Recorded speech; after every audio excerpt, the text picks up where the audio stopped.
Welcome to Successful Living with Bill Napick. Every week, we talk with interesting people in a variety of professions for ideas to enhance your success in all aspects of life.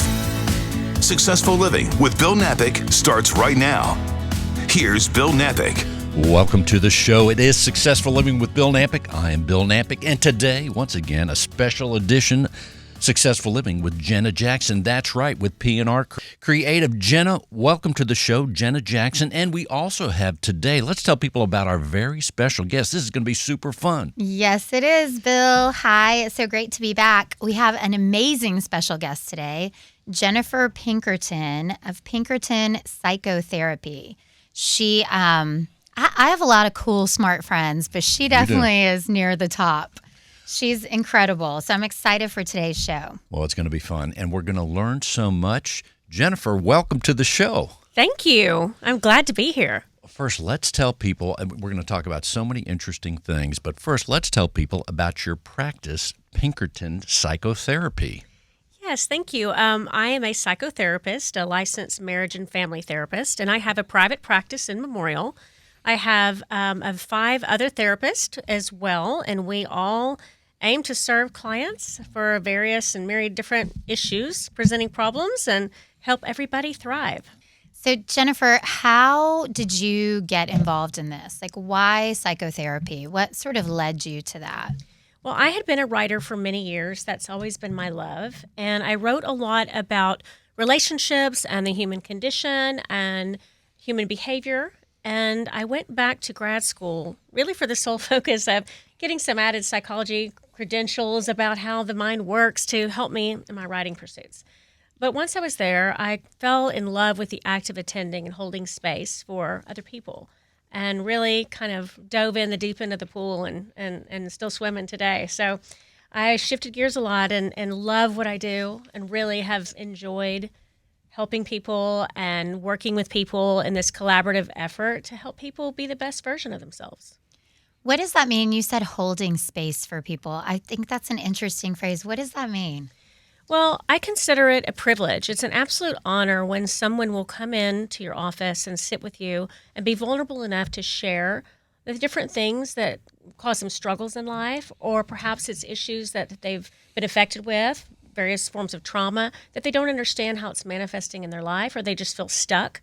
And to have that privilege to be able to sit there with them, hold that space, be able to be the container for their feelings and their emotions and their vulnerability, and help them shift gears a little bit and help them be able to pivot in life if needed, to understand any maladaptive coping skills, to come out on the other side feeling a lot better about themselves and about life. I want to also say at the very beginning of the show here, and we'll remind people throughout, they can also reach out to your podcast. Let's tell people about that, because they're going to hear you and they're going to say, I want to know more about the condition and I want to know more about Jennifer Pinkerton. So let's tell them, Jennifer, the coordinates for your podcast. Thank Redhead you. Reveal. Yes. I just want to say it's Redhead Reveal. It can great. be found on Apple and Spotify. It is a really bi-weekly podcast, although I think I'm a little bit behind this week. But we talk about various things, different types of issues that would affect people. It is therapy-oriented and therapy-geared, but it's presented in a way that anyone, whether you have experienced therapy or not, would really understand and be able to benefit from. So it's part psychoeducational, but also I have some guests that come on and give their take on things or different traumatic experiences that they've come through the other side with, or people that have written books or things that are geared towards therapy and human condition in general. So the name of the show is Successful Living, right? So when I was thinking about who would be an amazing guest, I thought about you because, you know, I know we've had conversations and everyone sort of has a different take on therapy. Sometimes it has kind of a yes, heaviness, this right? Is true. And I mean, I have to say, like, in the past, and especially before I've gotten to know you better, I would kind of think, you know, I have girlfriends I can talk to. I'm good. I had a great childhood. Like, I mean, I have some issues, but I'm fine. I can handle it. I mean, what would you say to that? Well, I would say that you probably have been fine and can handle it. You probably are highly resilient. You probably have some great coping skills. And you probably learned a lot of lessons in life and your own experience to be able to be okay. But the question is can we be better?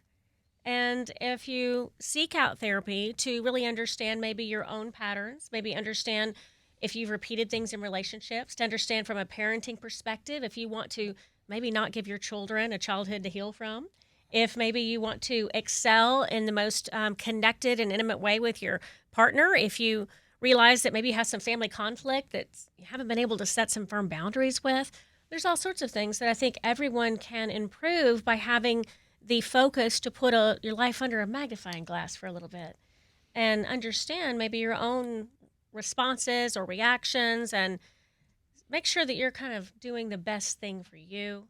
Cause some struggles in life, or perhaps it's issues that they've been affected with. So everybody benefits, in my opinion. Yeah, no, and you just kind of listed, well, but you listed like, have a better relationship with your spouse.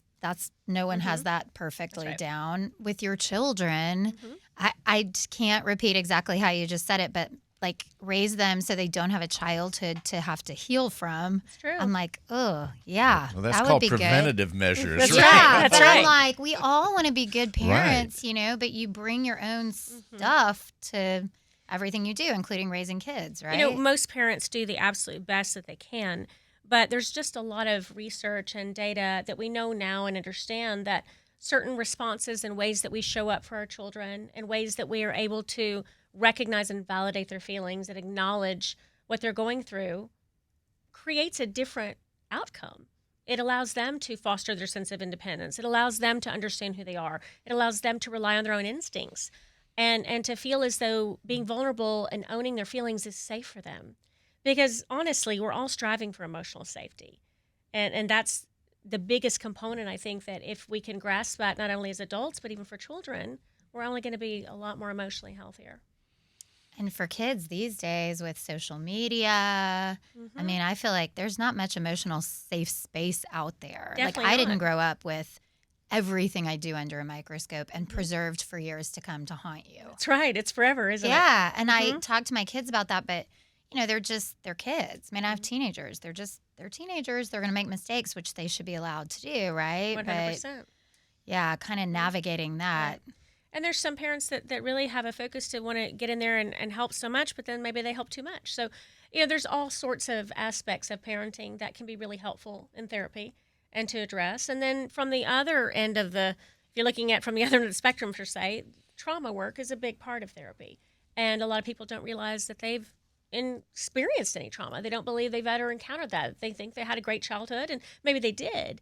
But what's different is that everybody has some form of trauma they experience, and it could be this very small little t trauma. And let me define that so you understand what I mean, is that you could maybe be on the playground and another kiddo, threatened you or bullied you a little bit or said, you're not my friend anymore, you're not longer invited, or whatever kids do.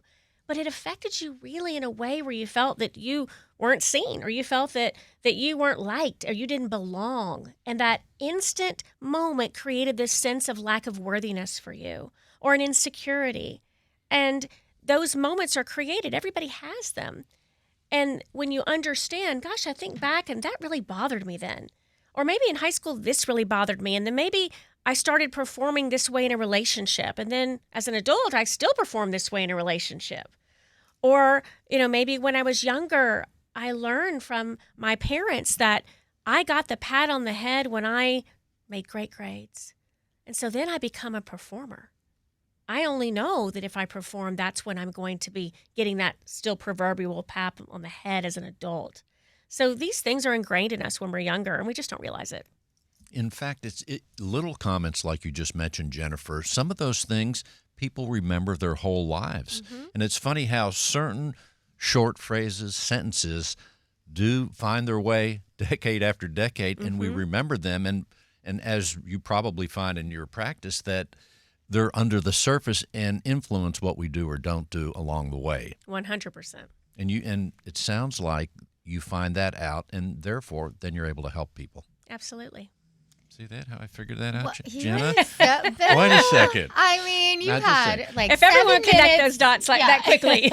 But otherwise, I'm a mess. But in the meantime, the other We'll thing talk about that later. the other thing that you mentioned that I think is so important is that life is about all the great things that happen, the challenges, the traumas along the way. Maybe we don't label them as such. However, what you said at the very beginning, Jennifer, is, hey, it's about being better. And that's our pursuit in one of our many pursuits, but in life, we want to be better people along the way and take the things we learn, right, and put them into practice. And you can always be better. I mean, that's one of the things I guess we all have in common. No one's reached perfection status, nor will we, right? So that's right. It's the human condition. We're all fallible. Yeah. I think that the main thing that people don't really realize until you go into therapy is that we have these experiences that we grew up with, and we label them now as an adult as my personality.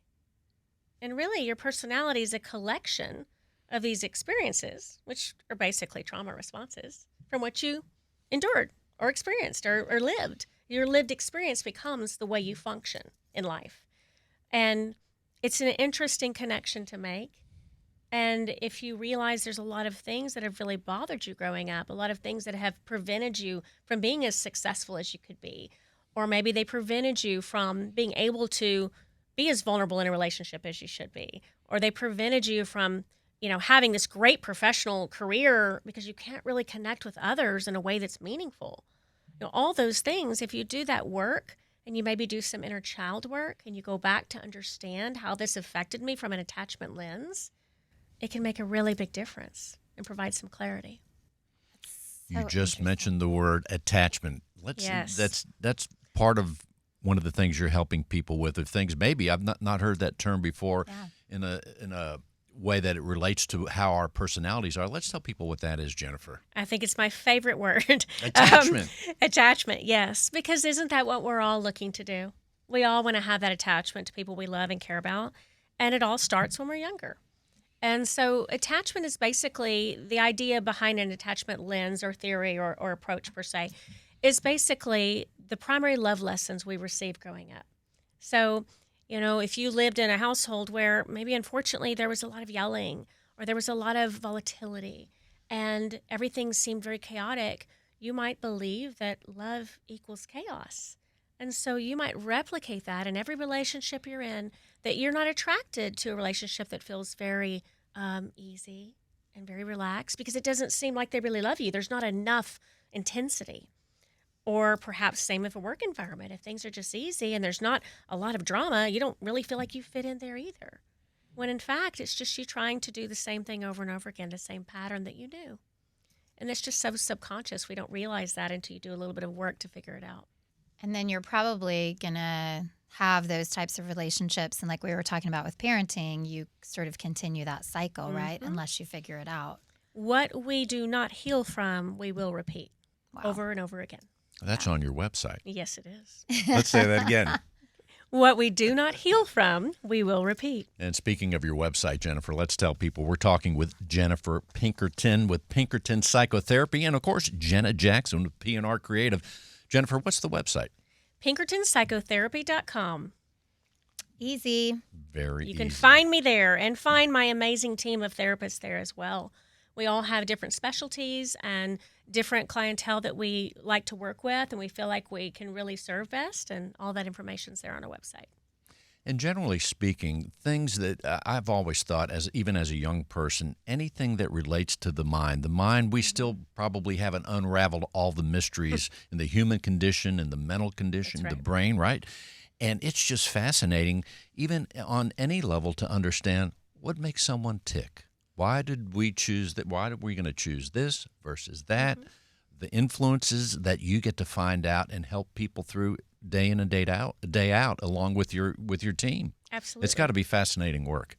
It really is. And I really love being able to see someone come in not really understanding these different stumbling blocks maybe they've had, or that feeling of stuckness, or maybe being a little bit lost. And after a period of time, being able to recognize, I've got this. And I'm no longer going to make the same mistakes. And I'm no longer going to repeat patterns because basically you were just coping. It just doesn't serve you anymore. That's so interesting. Well, and also I think there have to be so many misconceptions. I mean, we were talking before the show, and I said, what about people who think they've had a completely normal childhood or normal life. And tell me what your response to that is. I say I challenge you on that, Jenna. I do believe, like I mentioned before, that most parents do the absolute best they can with what they have. And I say the words what they have, meaning that they're also bringing in their own multi-generational trauma. They're bringing in their lived experiences, their baggage, their ideas of what love is supposed to look like, or what parenting is supposed to look like, or marriage is supposed to look like. And they may want to give you everything in the most wonderful, loving environment, but still, you're going to come out of that environment having some things that have affected you, even with the best intentions. And that's just the way our minds work. That's just the way that attachment forms with us when we're younger. So there's no such thing as normal. No, absolutely not. But I do believe in resiliency. And I'll give you a fact that is interesting, I think. There were some studies done many years ago about soldiers who would go to war.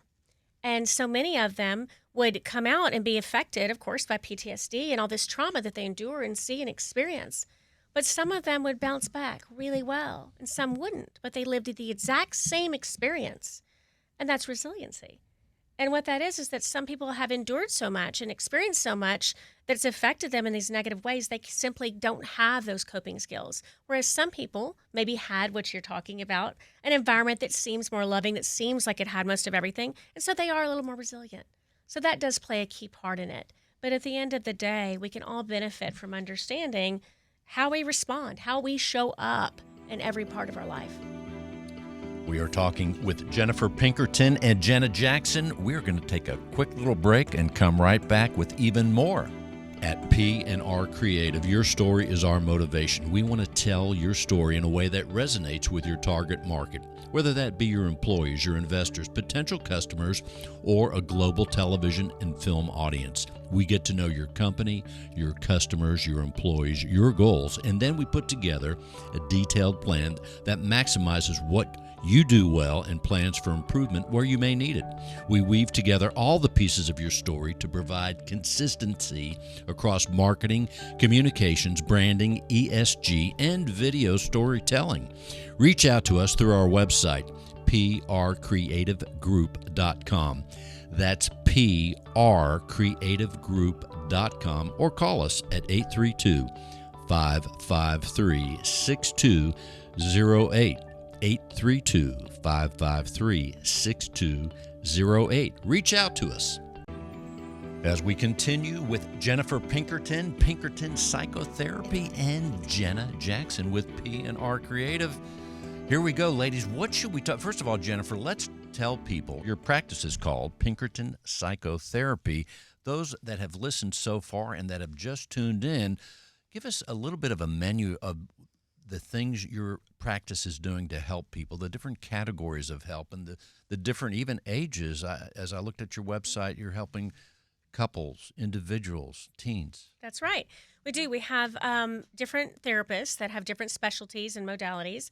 We do serve children, teens, adults, individuals, couples, families.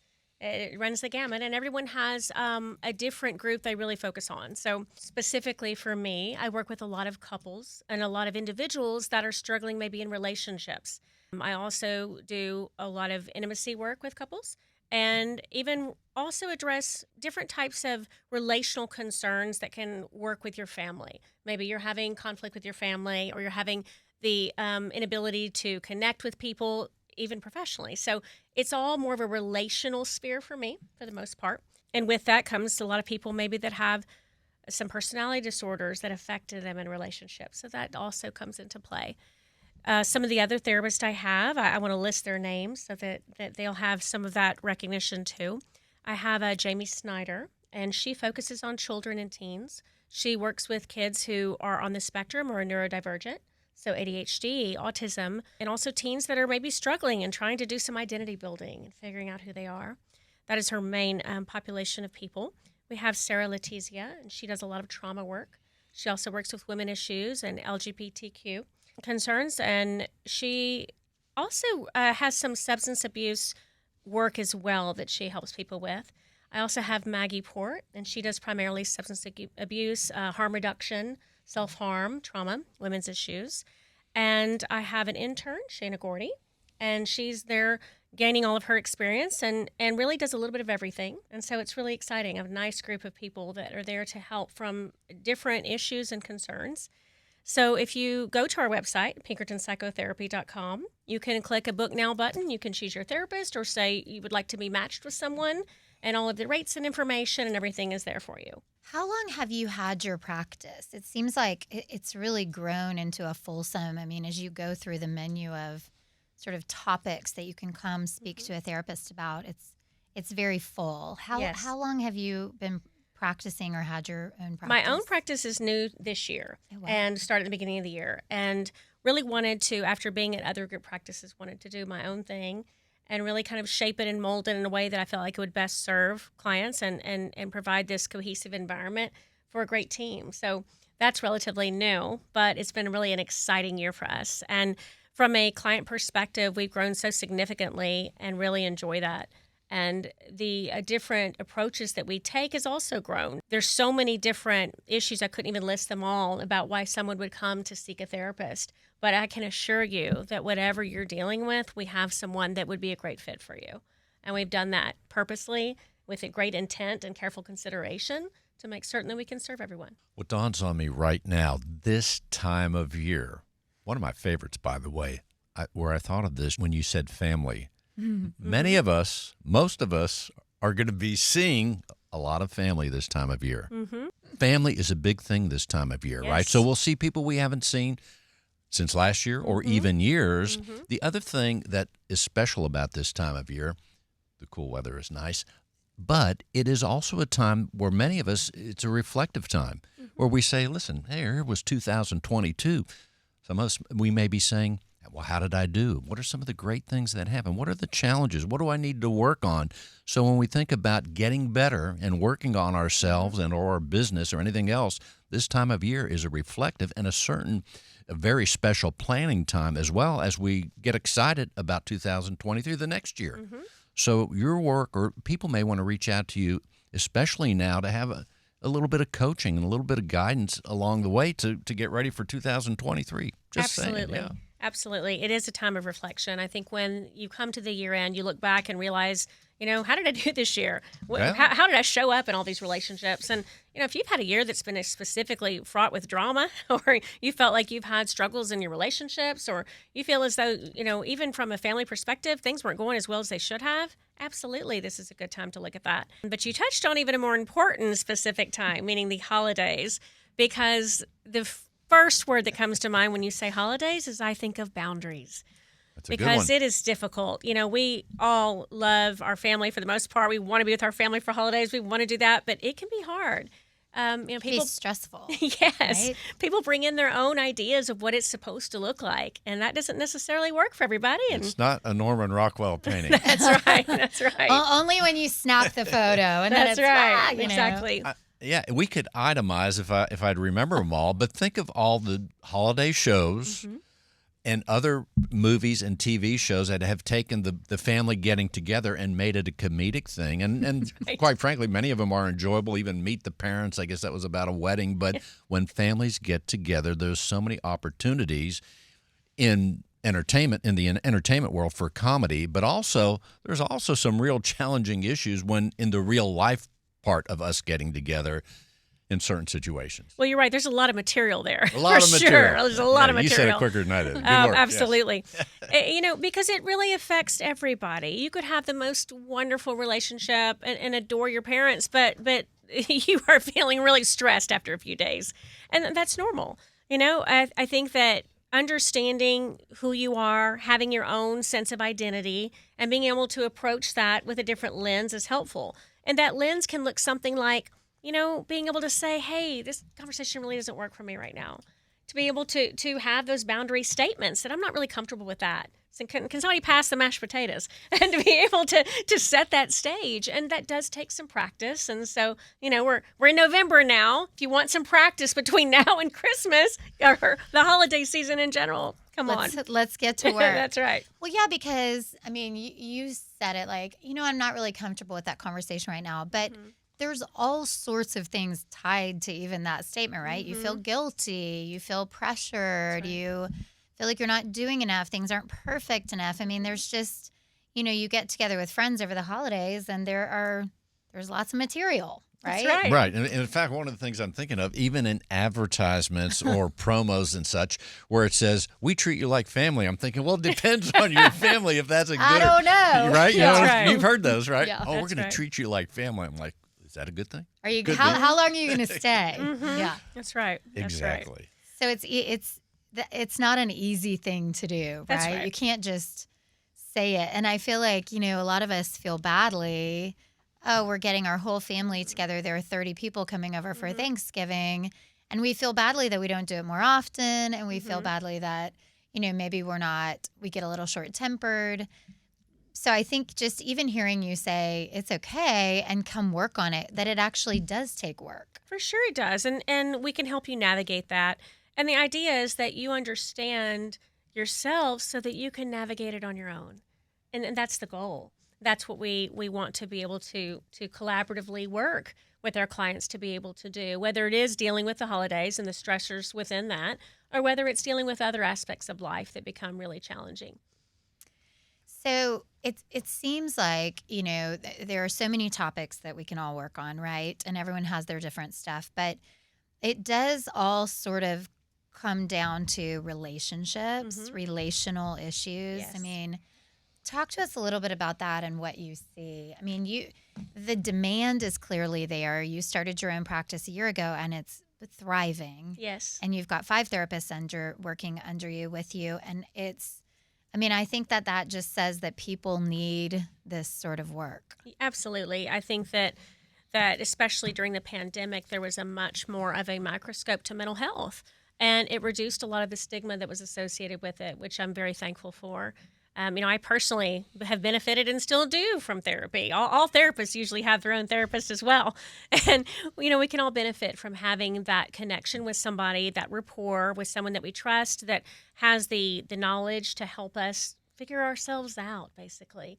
And especially if it's on the deeper side, being able to deal with trauma that might have affected us and held us back for so long. So this is, you can say, no, that is not true. But this is reminding me somehow. Did you guys ever watch Billions? Yes, I of did course. not see that. Axe, yes. I Love think it. I started- okay. And Right. my favorite character in the whole series, and one of my friends who listens to the show is going to be shaking his head right now because we would talk about her.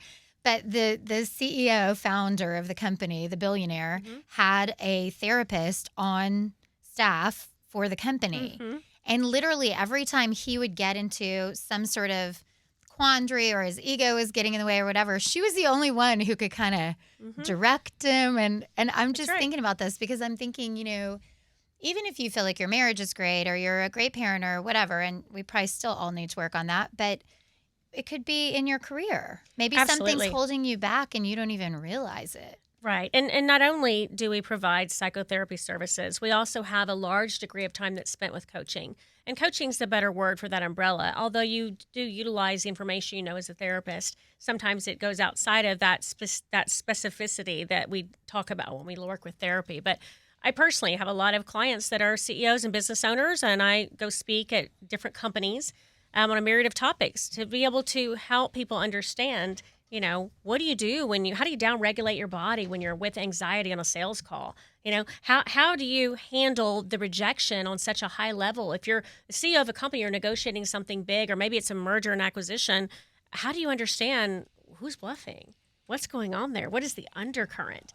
And some of that is really basic psychology. And so it can be really interesting and helpful as well, too. So we offer a lot of professional and business coaching as well as psychotherapy services.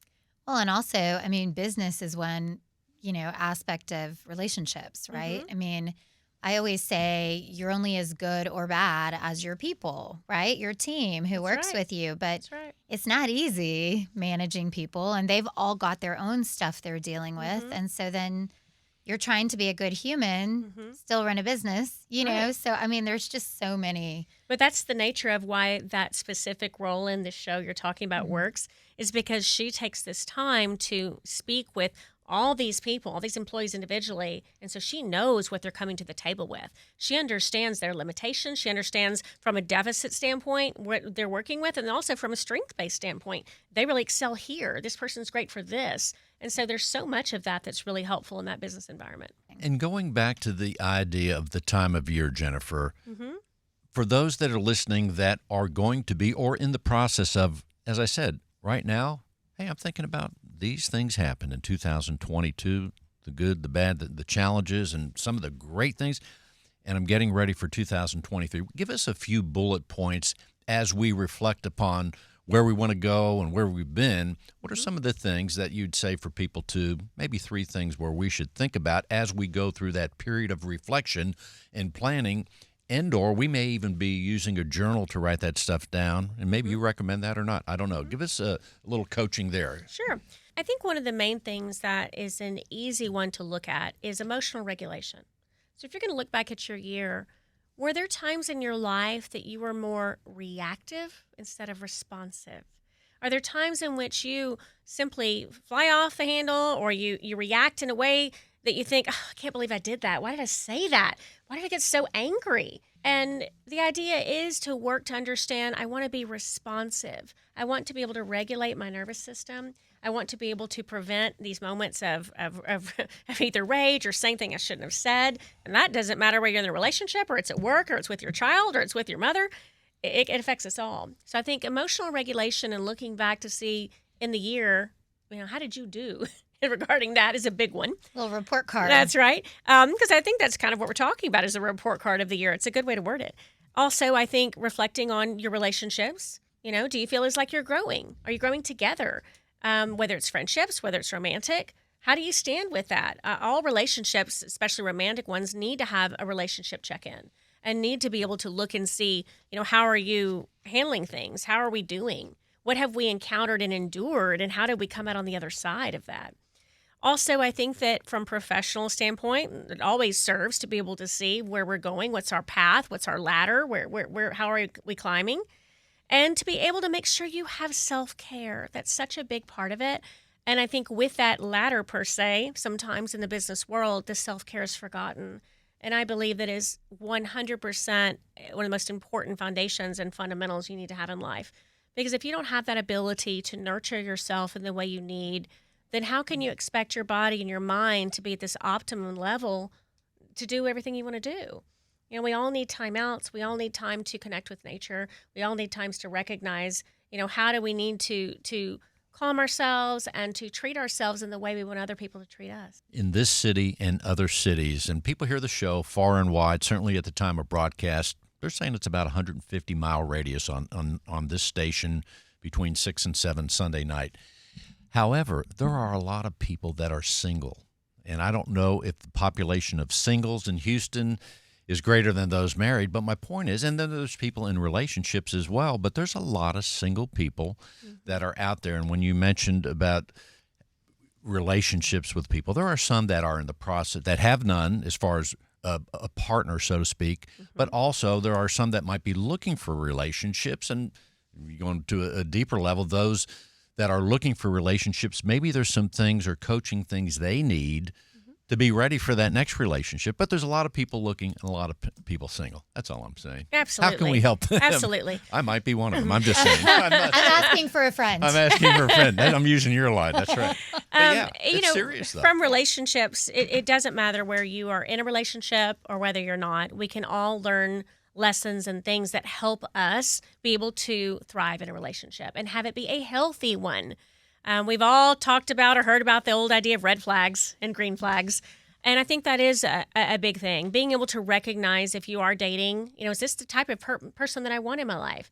Am I ignoring red flags? And if I am, why? And what do those red flags mean? And what am I looking for? And do I need to shift and pivot from what I am looking for? Because am I just repeating the same thing over and again? Because if you find yourself being in the exact same relationship with just a new person, there's something off there. And that means there's some work to do. If you also find maybe it has to do with infidelity, which can be a big thing, and understanding why is this happening? There's so much work that can be done with that. A lot of people think infidelity, and if that occurs in a relationship, that there's no room for conversation, and there's a lot of room for growth there. So I think that from a relational standpoint, therapy is really helpful. And from a single standpoint, sure, being able to recognize what do I want out of a partner? What am I looking for? And what do I bring to the table? How am I showing up? what am I attracting? So I think that's very interesting. And I think that it's a big part of not only couples work, but individual work that people do as well. And one of the many categories you're helping people in every day. Absolutely. Yes. And it seems like to me, I mean, we've talked about this a little, but whether you're single or married or in a relationship, everyone has relationships, right? That's right. So everyone, it's that whole thing you go back to is like, if you're not in your best spot, then habits are going to be repeated. Maybe mistakes are going to be repeated. Things are going to happen to you or because of you. Or That's right. 100%. I think you have to really look at what are your patterns and what is your attachment style. Most people don't know what their attachment style is. And that means, are you showing up in an anxious way? Or maybe you have a big fight. And are you the partner that retreats and withdraws? Or are you the partner that wants to talk it out immediately? What does that look like? And all that comes with some extreme, facts about why you're that way and how to work together and how to get to and focus on becoming in a more secure attachment where neither one of you react in that way in the face of conflict. When there's conflict, to be able to understand how to fight in a healthy way and how to repair it in a healthy way. And there really is a process for that. At P&R Creative, your story is our motivation. We want to tell your story in a way that resonates with your target market. We weave together all the pieces of your story to provide consistency across marketing, communications, branding, ESG, and video storytelling. Reach out to us through our website, prcreativegroup.com. That's prcreativegroup.com, or call us at 832-553-6208. 832-553-6208. Reach out to us. As we continue with Jennifer Pinkerton with Pinkerton Psychotherapy and the one and only Jenna Jackson with P&R Creative. As we left off just a second ago, I love the term, and we're going to learn more about it, attachment style. What is that? Well, we all have one. I didn't know I had one. You didn't know that. We all have one. We all would love to have a secure attachment style. And a secure attachment style is basically a foundation, meaning that we kind of have it together. We figured out who we are. We know who our partner is. We're not affected so much by things because we have a strong sense of self. We have a high level of self-awareness and understanding of who we are. And we've dealt with some of the things in our life that might have held us back. So, but that being said, very few people have a secure attachment style, but we can all get there. You also have people that have more of an anxious attachment style that really, they want to have this connection so much, but they're insecure about it and they're anxious about it. They may be, sometimes people word people with that as being somewhat needy, which I don't like that word because we all have needs and it shouldn't be used in that way, but I'm saying it for the sake of I think it helps people understand when someone needs more in a relationship or illustrates it that nothing's ever enough. They're just yearning for that connection. The other side of that coin would be people that have more of a avoidant attachment style or dismissive, meaning that although they really crave that intimacy and connection so much, they run from it because they don't feel like they're worthy to have it, or that they don't deserve it, or that it's not real, or that it's going to fall apart anyway. And there's an idea of sabotage that comes in that.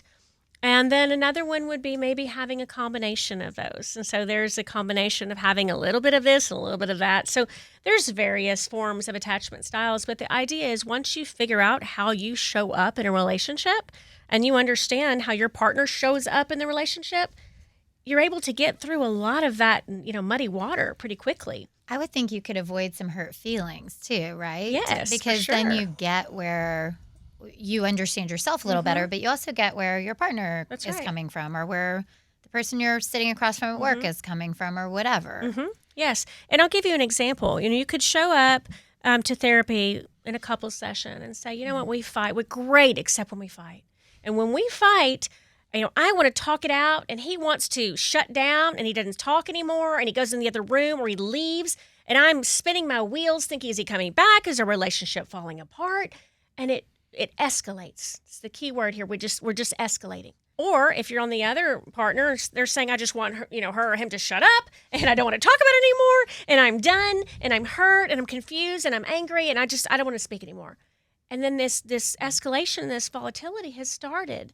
But what would it look like if instead the partners were able to say, hey, I really can't do this anymore right now. I'm really upset. I need to think about this. I need to time out.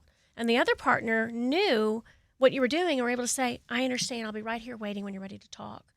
And then that other partner can come back and initiate a conversation, and you can speak about it and talk about the issues in a mature, adult way without all of that volatility and intensity that threatens a relationship. So if a couple comes in, using that as an example, they're fighting a lot, or maybe they're not fighting, but they don't feel close, or whatever it is. They don't feel like they're growing. You mentioned that earlier. Maybe they're just feeling stagnant, and it's like, oh, we're roommates. I've heard many couples say that over the years, Are we talking years of therapy and like exhausting cry, because I know a lot of people, men and women, right, are just not, they're like, oh, that's kind of what they think of, and they're not going to be up for that. Right. I think that's a common misconception about therapy. While certainly there are issues such as intense trauma that take a long time to be able to break through that and to heal from that and needs a lot more help, there are also couples that have a conflict right now. They just want to deal with this issue and they need a little help. Or perhaps they're at the brink. This couple's on the brink or thinking, should we stay married or should we divorce? And you can come and do a few days of intensive hours on end, but you really get to the root of the issue. You're able to see things a little more clearly, not only in your partner, but in yourself. Also, I think that therapy has an idea of, again, that's so heavy. And while certainly there are heavy topics, and certainly I never want to minimize that by any way, there are also people that can benefit from therapy that doesn't have to be this long-term heaviness. That's more about, I see some holes in my life that are bothering me. I see a few things that I feel like that I don't understand, and I need some help and some guidance in being able to recognize that. And so that plays it as well. So it's possible then to have maybe, even if it's a coaching session, 3 or 4 sessions as a recharge, and then we start 2023, just as an example. For sure. It's all dependent upon the person, and that's what is wonderful about therapy. One of the great things is that it is unique. That therapist, whether it's me or someone else on my team, we sit there and we're holding space for you. It's a privilege for us to get to talk to you and understand what it is that really is affecting you, what your feelings are, being able to work with you on that in this collaborative effort to be able to thrive. And it varies from person to person, whether it's going to be something that is a short term or long term. But the idea that therapy is this draining, horrible thing, I'm going to use up a whole Kleenex box in every session, is something I'd like to get away from. It's a very important thing, and a thing that can be very helpful for you and the relationships that you have. We're talking to Jennifer Pinkerton. And I want to remind people, Jennifer, your podcast, I listened to one of them, Redhead Reveal. You can find Jennifer's podcast at Redhead Reveal. That's the name of the podcast. The website is PinkertonPsychotherapy.com. Those are the coordinates. Fascinating things and very helpful things. The other thing I'm thinking about is, as we're talking about relationships, husband, wife, all these things, is that I'm thinking about along the way somewhere, most of us have been exposed to, well, you're this personality type. Mm-hmm. And there's all these different tests. I forget the different ones, but there's ones where the DISC is one of them, I remember. But we're this type. They're that type. And by knowing our type, how much is there to the personality type? Because I think of myself, I guess I have certain traits, but also I'm different now than I was 5 years ago, 10 years ago. What about the personality types? Well, I like what you said, that you're different now than you were before, because that is true. We're all growing. We're all changing and shifting. And the more self-awareness you have and the more interest you have to be more self-aware and to continue to fire those neural pathways and keep them open and learn and grow and get more information and understand how you can adapt and shift in life, it makes a big difference in how we do, basically. But as far as your personality and that goes, as I touched on earlier, I believe that a large part of our personality is our trauma responses, meaning that what we've been affected by in life shapes us. So maybe we're somebody that's really outgoing. We are the life of the party. Okay? But maybe we were the life of the party because when we were younger, that's when we, got all the attention. Maybe we had the most amazing mom and amazing dad, and they were really busy with a lot of kids. But when we were in the living room and we were doing all of our performances, we got all the attention. So we've learned that's what we love. Okay? It's nothing wrong with that per se, but to understand that makes us realize, you know what? Maybe sometimes I get tired of being the life of the party. Maybe sometimes I feel exhausted by that. And with a little bit of work with that and a little bit of inner child exploration, you can give yourself the ability to say, you know what, I'm going to let a little bit of that go. And you can have this adaptation where it feels better for you. And maybe it's not so draining. Not changing your ability to be fun and everybody love being around you, but to be able to not be exhausted by it where it's a detriment for you. So those are a small example of the way that can shift and change. My mother was the baby of 16 children. Oh, my wow. goodness. That's a family. I'm the only child. So, just saying. What about our past and in the part of our family experience? Those that have had brothers and sisters, again, those with big families, medium size. And part of what I'm getting at is there one question that, I guess it all depends, every situation, but when you first sit down with someone or a couple, is there one question you always ask in the first couple questions to get a bearing on what's happening? Well, I think it's specific to each person what they're looking for. So there's not one question other than what's your goal for therapy, of course. All right, there you go. That would be the main one, I believe. But from what you're looking at, no, there's not one question I think would affect everyone. But I most often really do an attachment inventory with you. I want to understand, who was there for you and comforted you when you were young? What did that comfort look like? How were you treated in your family when you had big feelings? What were the messages you received? Again, this is not pointing a finger, mom or dad didn't do something right at all. Whatever it was. It's just understanding. It's just getting an idea of these are the factors that contributed to forming this idea of who I am. And a lot of times in therapy, we do that inner child work, which I mentioned. We also do parts work where we understand the different parts of of who we are, of ourself. And you may be that person that says, gosh, part of me maybe wants to go and drink, for example. The other part of me doesn't. And understanding why is that? And what is that? What are you afraid would show up if you weren't doing that? So it's just an example that there's a lot of exploration that can be done to understand, how we tick. Well, and I would think too, as you're talking, like the example even of, if you got all the attention when you were big and boisterous as a kid because there were a lot of kids around or whatever, I don't know that people realize what those situations or patterns that they were even there and then how they're affecting them now. So I guess, sometimes I hear people say, well, I can just talk to my friends, it's fine. But and your therapists know how to get to those That's right. items. That's I right. wouldn't even be able to tell you all the, things in my childhood that brought me to where I am. I have no idea. I'm not an expert on that. Right. And that's why you want to see a licensed therapist who has done that work and has that knowledge and understands what their approach should be to help you uncover that information.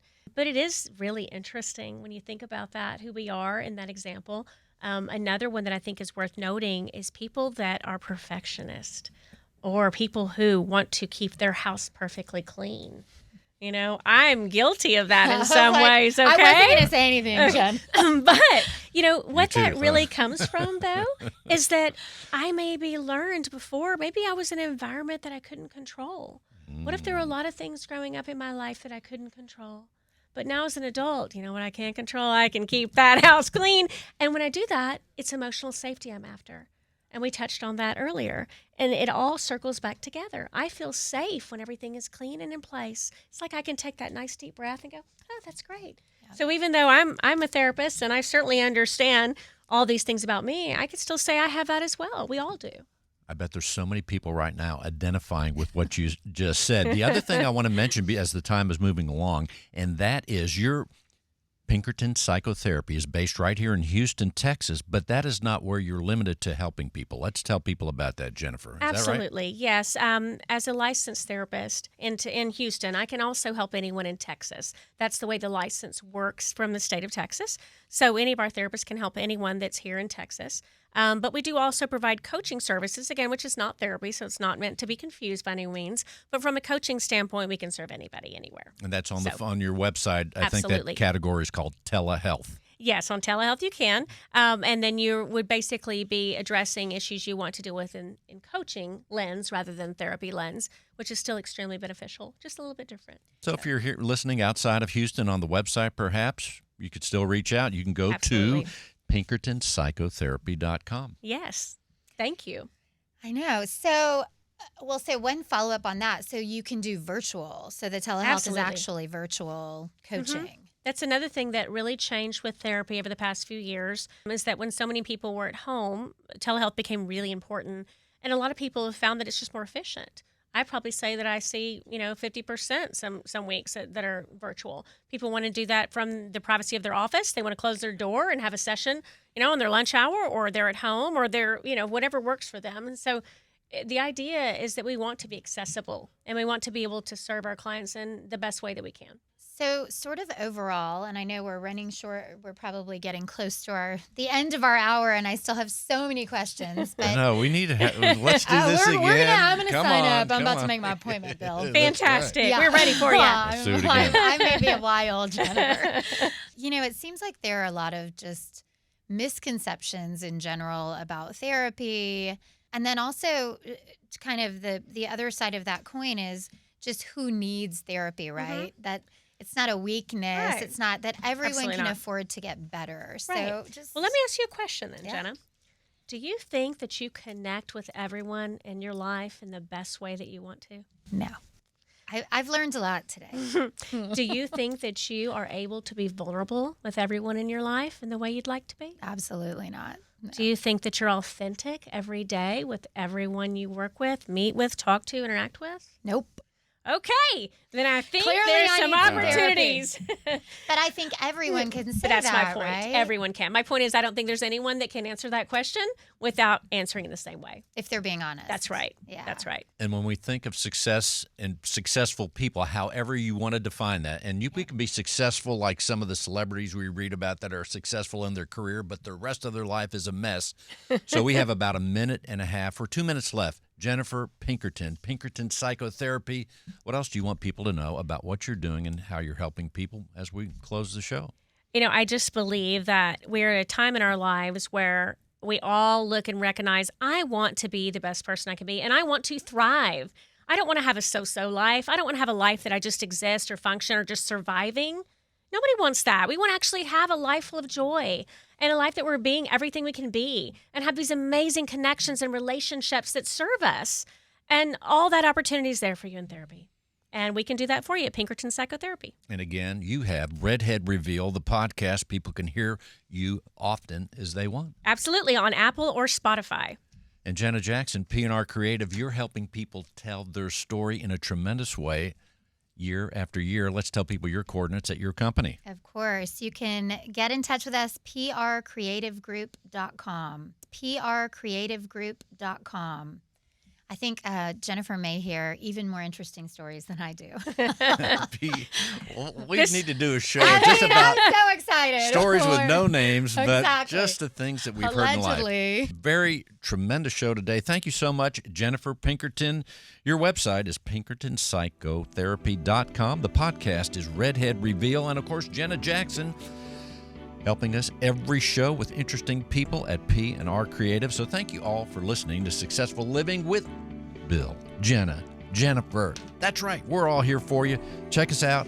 The website is PinkertonPsychotherapy.com. prcreativegroup.com. And you can see my website is radiobill.net. That's right. If you missed the episode, radiobill.net. Thank you so much for listening, and we will see you all next time. Thank you, guys. Thank you for having me. Thank you.